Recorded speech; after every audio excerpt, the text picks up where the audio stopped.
Hello, good morning, everybody. Okay, so our first question this morning is Amazon is refusing to remove or strike through a seller rating of 1 star wherein the customer bitterly complained of getting expired product. I've escalated twice, did not get to the US captive team, but they said they've had an FC check and there is in fact a data issue. My argument is that it's a product review, it's an FBA issue, and if it's been reviewed by the FC and there is in fact a data issue, why is it still available for sale?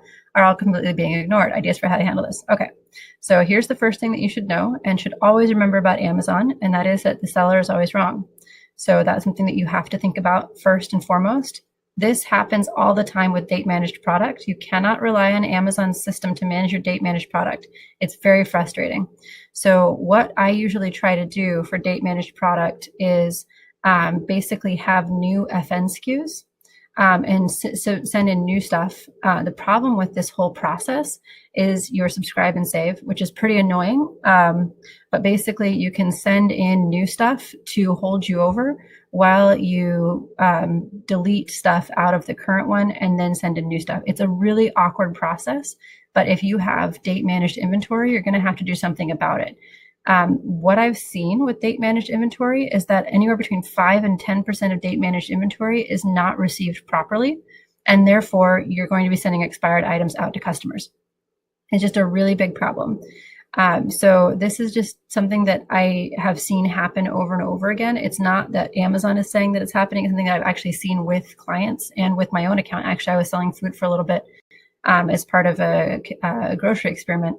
And they just don't mark things expired when they're supposed to. I knew when the expiration date was, and things just kept selling past the 90 days.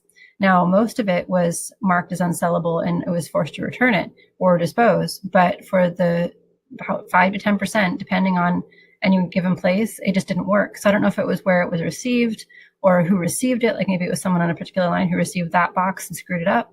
But the fact is that just because Amazon says that they're date tracking your stuff does not mean they actually are. You have to realize that. Once you realize that, then you have to put in place controls for managing that.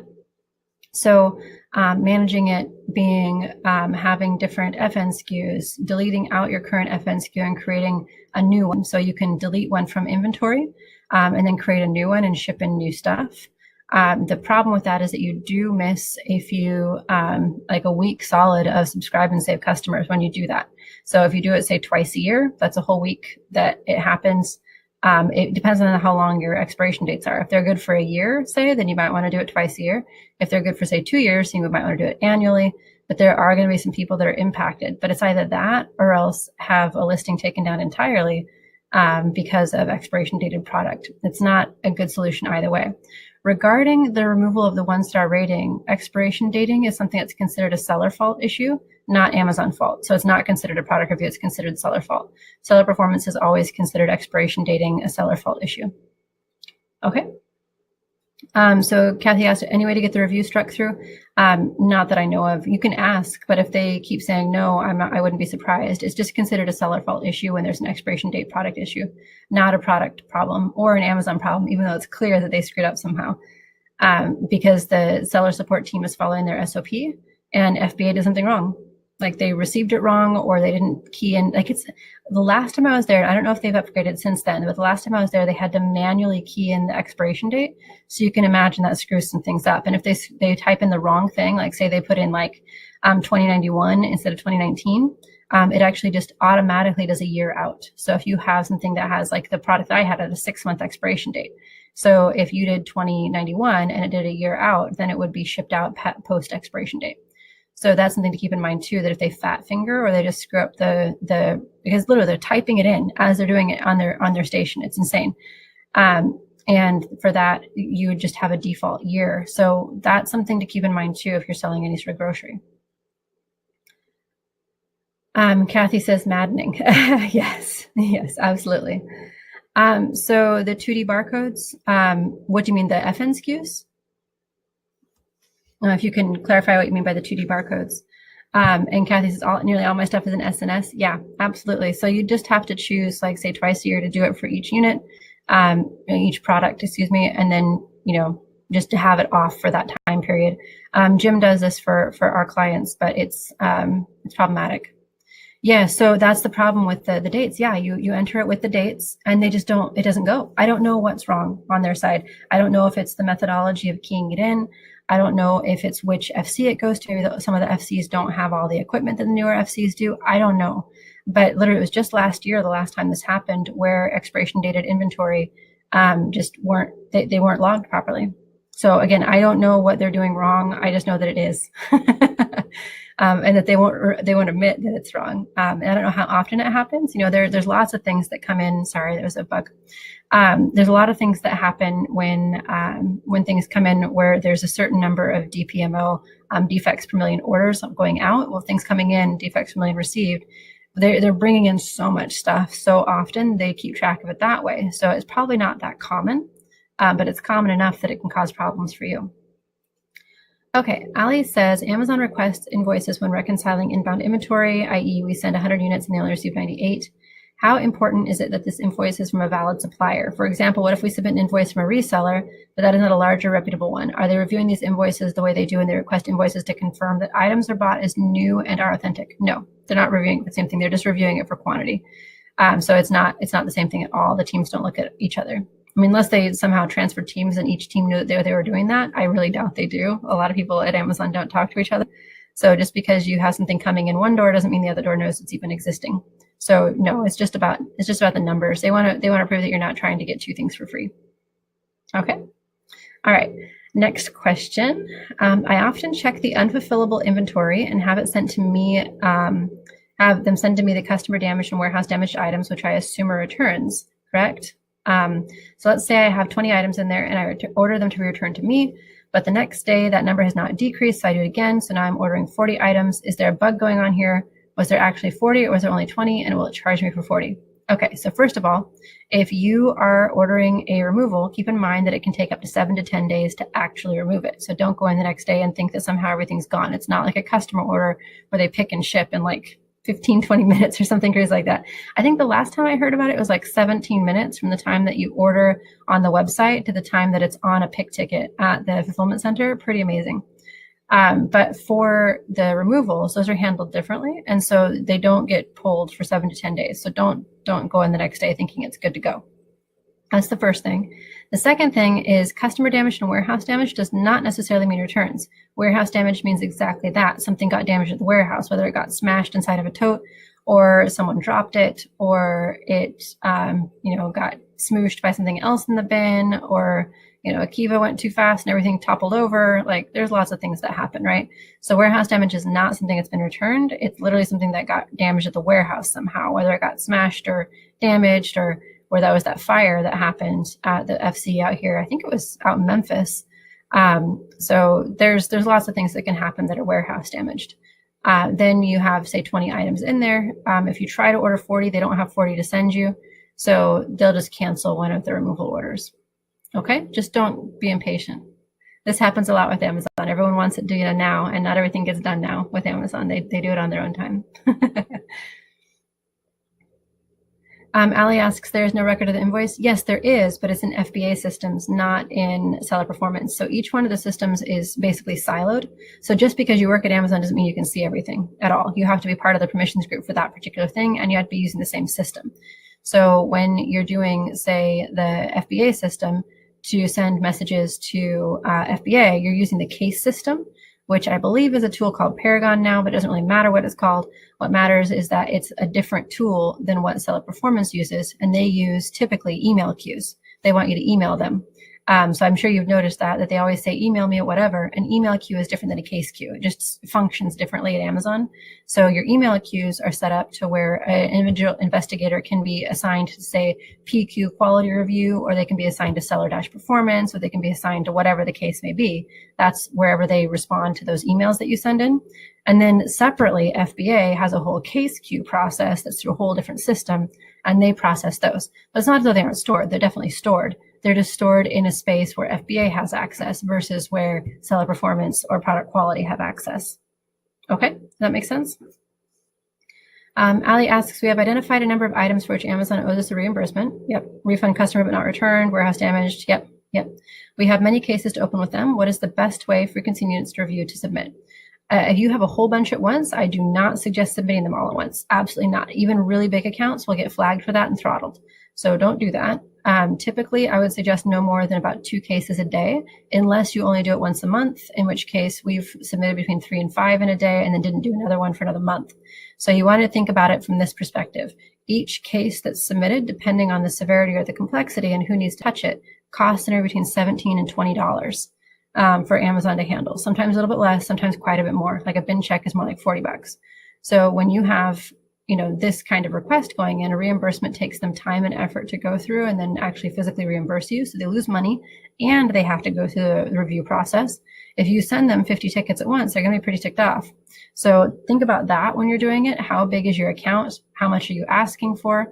If you're asking for less than, say, $15 over each of these tickets, then you may have a problem over time that Amazon will basically put a flag on you that says that they're just not going to respond to some things.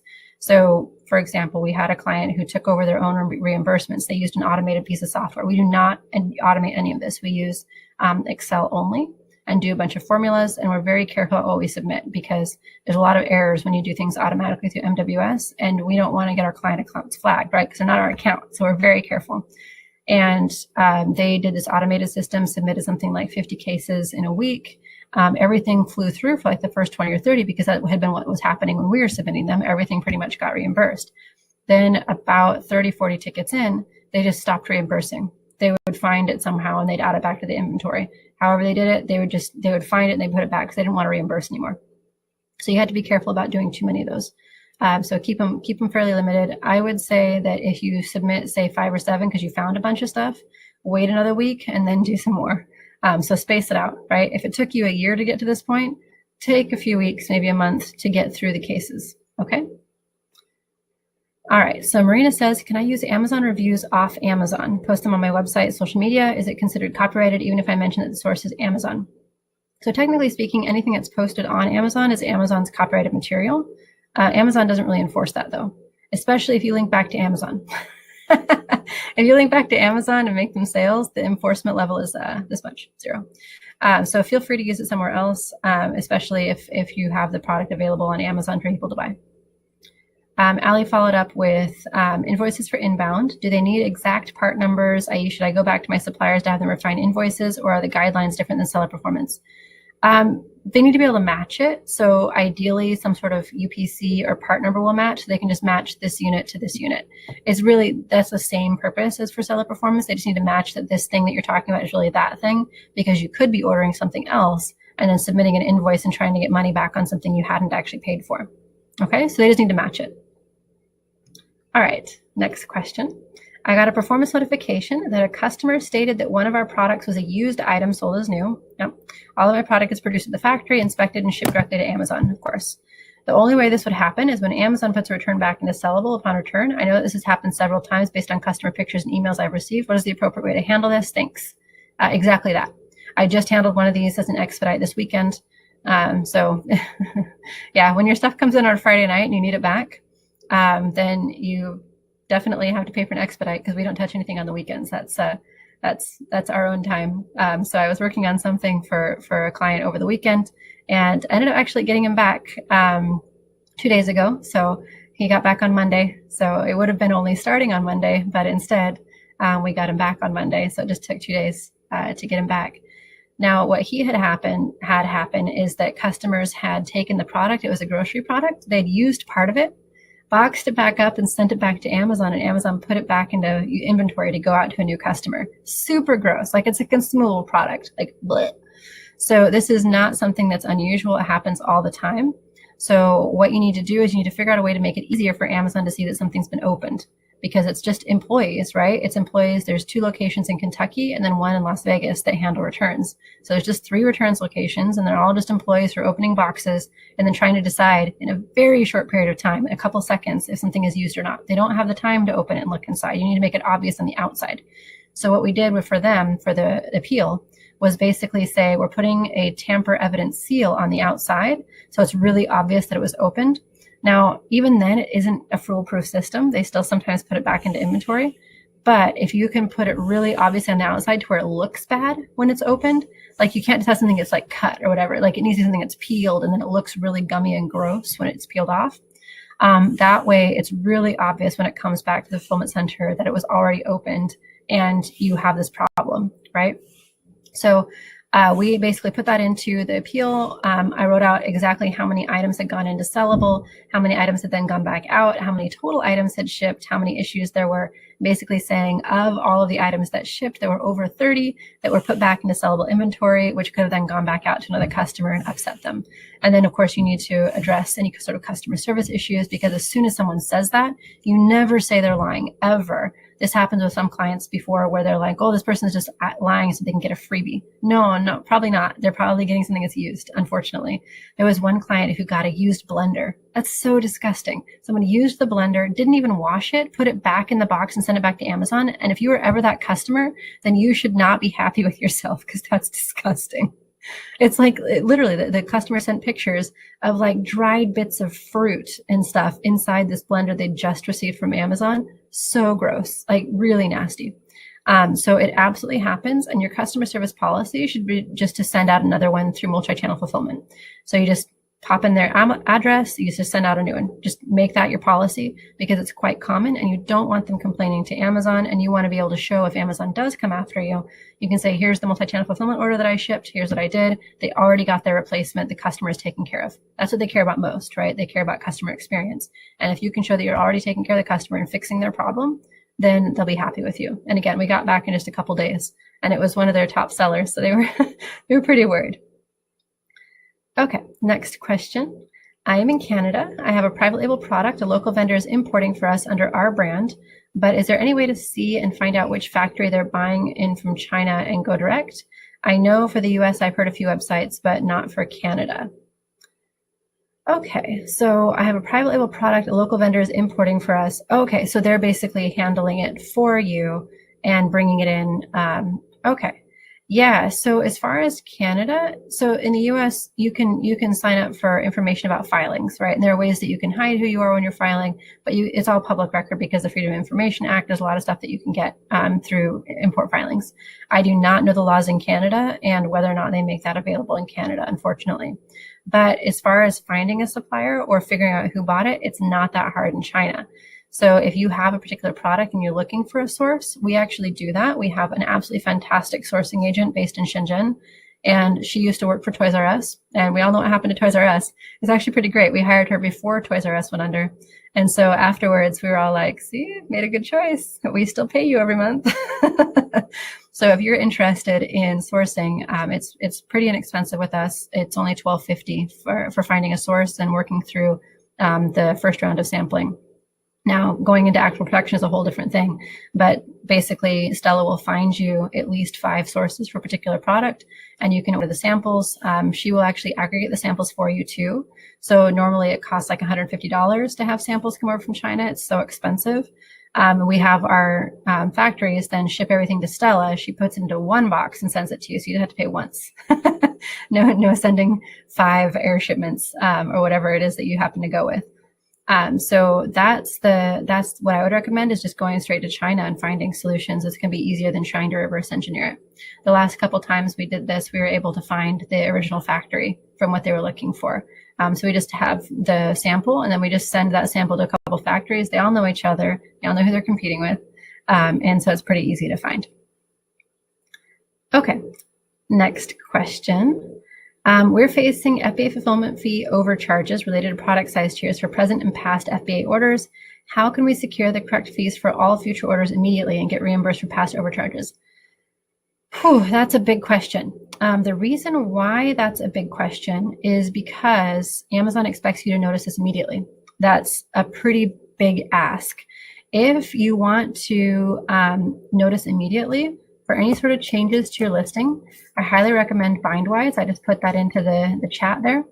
Bindwise just emails you whenever there's a change that happens on your listing. And I always like having a notification system that tells you, then you don't have to go hunting it down, much easier. So the way that you're supposed to do this is you file a ticket and ask for a new scan.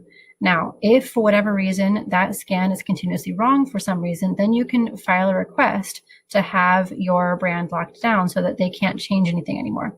Now, the problem with that is that means you can't change anything anymore without a ticket either. So if you wanted to change a title or you wanted to change your bullets, you'd have to request that via ticket to Amazon.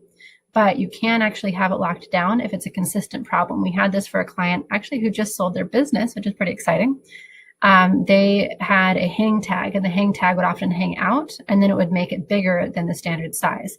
And so then they would get charged oversized, even though it was actually standard size. So Amazon wasn't actually paying the extra, they were just charging the extra. So for those, we were only able to get part of their money back because they kept missing it. So after they signed up for tracking software, then they were able to find it. They were able to find it within the first day that it happened and then just reimbursed for that day. That made things a lot faster until we got it locked down. And then at this point, it's completely locked down. Anyone who wants to try to sell the product also can't because you need approval from the seller when everything is locked down like that, and nothing can change about the listing without Amazon's approval. So it makes it a little bit more obnoxious in that you can't edit anything yourself, but it makes it a lot safer in that they're not going to change the prices on you. Other people can't sell on your listing. So that part was pretty good. Okay. So the next thing is returns. Ali says returns causing used, not new complaints. Yeah. We have been told there's a way to auto return to seller versus letting Amazon be able to resell those returns, but limit that to specific ASINs. They had tried something like that in beta. I don't know what the current status of that is, having it all go directly back to the seller. That was tested in beta last year. So I don't know where they're at with that, that particular program. Right now, there are only two things you can do. You can turn off repackaging. So you can just not have any repackaging happen. That doesn't help the ones where the packaging is intact, but the product is damaged and Amazon doesn't see that. So like if the package looks great and they're like, okay, good, we're good to go. Then those ones will still go back into inventory. So that one you don't really have any control over right now. I would love it if they could go right back to the seller, but right now I'm pretty sure that's still in beta. So unless they're trying it out with new sellers, which could be great if you can sign up for that, but I know they're having a hard time with managing the proof. So basically the ultimate loop, they were trying to send it directly back to the seller, not even come back to Amazon. But I think that the way that they'll probably end up doing it is having it come back to Amazon and just be marked unsellable, not reimbursed. That seems like that's the most likely thing. And then it goes directly back to you. And then, of course, you can set up auto returns to happen for your unsellable inventory. What Amazon is designated unsellable, you can log that under your fulfillment settings. So you just go into the top settings and then down into fulfillment settings and then set up the auto return. The kind of gap there right now is when an Amazon employee marks it sellable. That's the current gap. And right now, there's no way for every seller to do that, to fix that. There's only those who are part of the beta or if they're trying a new beta. Because I know they're trying to fix this. They're definitely trying to fix this problem. It's a known issue. It's been a known issue. It's just they haven't come up with a good solution yet, unfortunately. Okay, next question. I work for lots of sellers doing up and down votes for their product reviews to move up best reviews in first page and move down negative reviews from first page. Is this a violation of terms of service? Yes. That's a great question. Yes, it absolutely is. Any sort of manipulation of the reviews at all is considered a violation of TOS because Amazon wants the best possible customer experience. They want people to go onto the website. They want them to trust and be excited about what they're seeing. And if there's any sort of manipulation of the reviews or the helpful votes on the reviews, there's no down votes anymore. It's just helpful. Then the results aren't accurate. And so for that reason, they don't really like any sort of editing of the results there, manual or otherwise. Okay, next question. Have you seen sellers get reviews blocked on their ASINs and then see Amazon lift that block after some time? If so, what has this period of time been? Just trying to gauge how long we would have to wait it out. Yes, they are experimenting like crazy with this. So what we've seen is people get completely blocked if there's some sort of fraud, and those ones haven't been lifted. If there's some sort of frequency issue, I've seen them get throttled. So there's one client that we have right now where we're watching this to try to see what happens. And for that particular client, they actually are getting about 2 reviews a month and then it gets throttled. So that's it. That's all they're getting is 2 new reviews a month, no matter who tries to submit it. So for that, they appear to be throttled based on sales velocity. So that particular category, the expectation is that the number of reviews you get is this amount. And if you get more than that, then Amazon assumes it's some sort of cheat or trick, and they're just turning them off. So that's something that they're experimenting with right now. But there's no way to tell. They don't tell you what's going on. It just happens. So eventually, I'm sure if there's nothing that's going on, they'll lift these bans. I haven't seen it on some of the ones that were stuck due to actual review manipulation. Those seem to be stuck permanently. For the ones where there's some sort of what they consider to be unusual activity, like a little bit more reviews than usual, they seem to be throttling it per month. Christine says, I can't believe somebody would admit that. Yeah, me either. That's why I was laughing. Okay, so the next question is, do you have any insight on the program Amazon Global Store? The concept is access to a vast selection of products sold by Amazon from around the globe, worldwide selection with reliable delivery from the US in as little as 2 days. I've heard the product cost is around 3x. Thoughts? It is not a new program. That's my first thing. I was actually working on the team. I was working with the team that does this for compliance purposes 4 years ago when I was still at Amazon. So it's not a new program. They've been working on it for a while. Basically, the Amazon Global Store, the theory is that anything that doesn't have significant local compliance requirements should be able to be sold globally. Now, there's a lot of issues around this because that doesn't necessarily mean that things are labeled properly. That doesn't necessarily mean that the electricity is set properly. Remember, in the US, most of the stuff that we have is 110 for the voltage. If you go to Europe, most of it's 220 to 240. And so a lot of things that are sold here for electrical will just break or they'll light on fire, which is even better. So that's bad. But hopefully they've gotten things organized to where they're mostly doing the stuff that can be global, or the people are smart enough to realize they can't just use stuff from the US and go global. But that's what the idea is they've already had Amazon Global for years. Amazon Global first launched about 11 years ago. But I think that they just changed the branding of it to be Global Store. Global was just anything that you were enabling for export. So that's in the fulfillment settings. So settings, fulfillment settings, and then down at the bottom, you can export. There's an export setting. That's what this is. It's Amazon Global settings. If you don't want it exported, you can change it there and make sure it's not exported, because that could make quite a lot of liability issues for you, right? If your product causes a fire in another country, like that could be a problem, right? I don't think everyone really wants that. So be careful what you're allowing to be exported.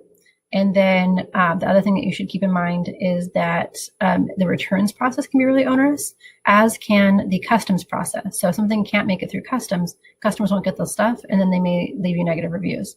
So just be careful with that. I think it's a really good opportunity. A lot of people around the world are trying to buy stuff, but the whole concept of all of the logistical issues with global, it was a tough sell. Having them come in, we were like, all right, here's all the issues. Have fun fixing those. So apparently they feel confident enough to move forward now, a few years later. So that's cool. Tandy says, seems like you would want to check your insurance coverage if you want to explore global. I 100% agree, especially if you've got anything that's electrical or food-based or children's. Children's is a big one. I don't think I would export if I were selling any sort of children's product, because every single jurisdiction seems to have their own requirements on labeling and everything else. Like, it'd be really risky, I think, easy to get sued. Now, it's most risky for anyone selling to the US, but there are other places as well, or people who are asking you to pay fines or cooperate with local authorities. Yeah, it could just be a little bit messy. I would be careful.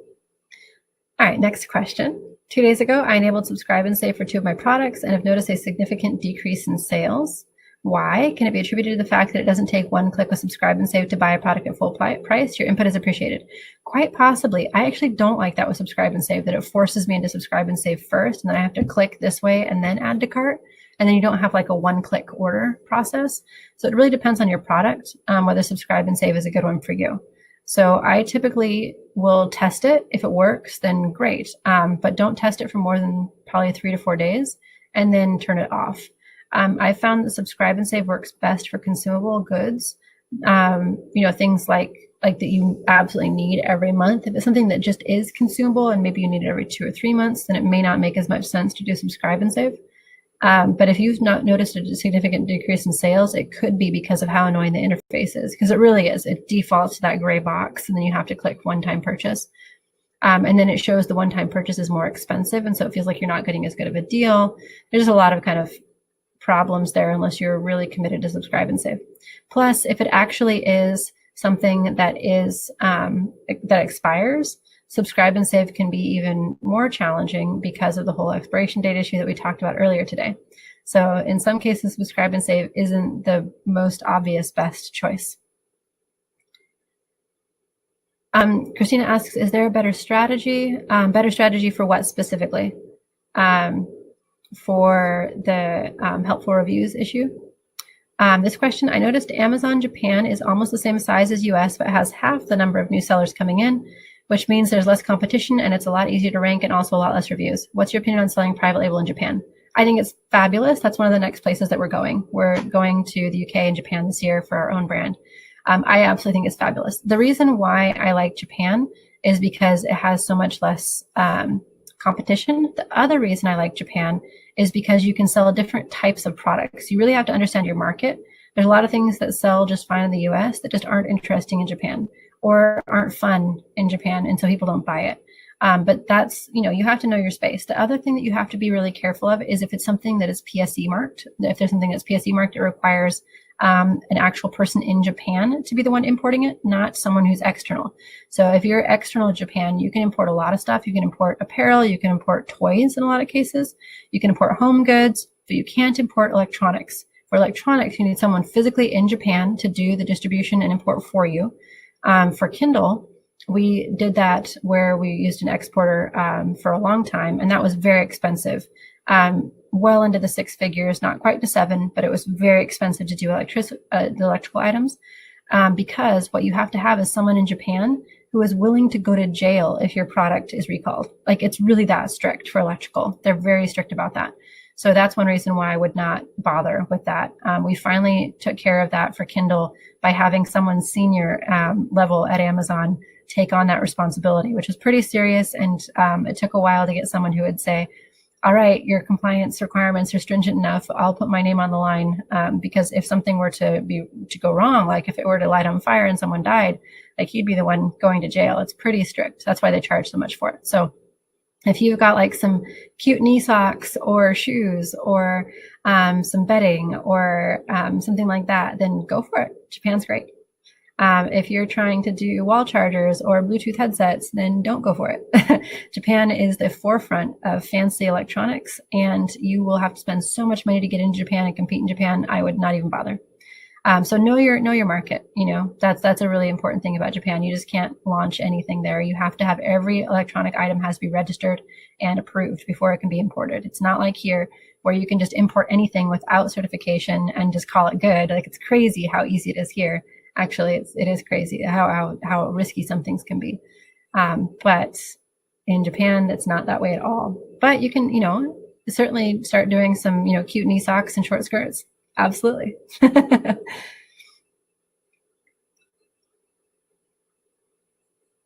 Okay, I think that's it for the questions. For a better strategy for how to handle SNS. Not really. So for the expiration date issue, because they do SNS based on SKU, and to create a new FN SKU, you have to create a new SKU. And so that makes it to where you then have to enroll that one in subscribe and save separately. It makes it really awkward. So that's the only problem with subscribe and save. It's done on SKU level, not on ASIN level, because they want to match it to the seller, not the product. Because then, you need to have it be ordered from a particular seller. So that's why they match it to SKU. But then that problem arises with the expiration date problem and what you submitted. So it makes it really complicated with subscribe and save. The fact that their expiration date system doesn't work consistently. Okay, all right, so that's it for today. If there's any other questions, pop those up. And again, we are looking into having this be on Facebook. We think it might be a little bit easier of a user experience than going into a whole separate external web browser. If you have any suggestions, would love to hear them. Okay, we have one last question from Allie that just came in. Great, right under the door there, Allie. Going back to submitting cases, if we submit one case, but within that case there are 10 reimbursements we're asking for, is that okay? I do not recommend that. I would not recommend more than 5 because they have very limited time to do those cases, and it's not very nice to give them one case with 10 reimbursements because there's no way they can make their rate that way. So you want to do, I personally prefer doing 1 request per case, because then they can get a lot done and they can get a lot of credit for that. I personally would try to submit 10 cases for 10 reimbursements because then they're going to be a lot less annoyed at you. And the problem is then you just submitted 10 cases. So there's very much a fine line here where if you submit too many in one case, then the worker will find a way to not answer your case because you just cost them a ton of time and they need to keep their jobs, right? But if you submit too many cases, then their supervisors are going to get irritated because then you just cost them a bunch of money too. So you've got to kind of walk a fine line there. Okay. All right. Thank you, everybody. And we'll talk next week. Please keep coming with your questions. Love hearing them. For Allie, just follow up one more time with larger reimbursements. Not really. You can try to get on the phone. The phone people don't have the same time limitations. So what you can always do is make a case and then call. And the people who are on the phone don't have to worry as much about getting off the phone in a certain period of time. It's not like, they used to have like a 3-minute cutoff and they'd be like, oh, it looks like I dropped the call.